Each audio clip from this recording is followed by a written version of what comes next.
How do you think the friend zone evolved then? If you're already sitting in a space of abundance, you kind of approached it as a space of abundance. You've walked in to talk to somebody. But where did that kind of obsession kind of come from then? Well, I think what's happened at this point is we have some cultural ideals that come from a different logistical reality. Mm-hmm. So it's only been maybe, 200 years, if we were to take a long sort of view, that people have moved into more urbanized areas that were sort of living on top of each other. You go even 200 years back, almost anywhere in the world, and it's still this way in a lot of the world, that the person that you married was probably somebody that you had known pretty much your entire life. You went to school with, because you're in a rural community where there's not that many people, maybe 1,000 or less people in a hamlet or a village or a small town somewhere.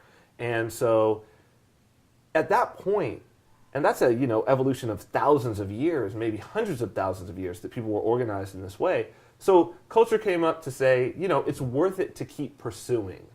It's worth it to take the time, because there really aren't those other options out there. It's kind of like what you see now is sort of what's going to be there for you forever. Like your society, your boundaries have already locked you into a scarce environment. Exactly. And so we have placed value on going ahead and pursuing and trying to woo somebody who is perhaps not interested, to try to involve yourself with them, to try to take more time and more energy and win them over. Which doesn't really make sense, though, in the reality that we're in, because all you're really doing is wasting time and opportunities to meet someone that you wouldn't have to invest any additional time, because they were into you from the jump. So it's just, it's just the reality outstripping culture, which is normally what happens, and culture has to catch back up.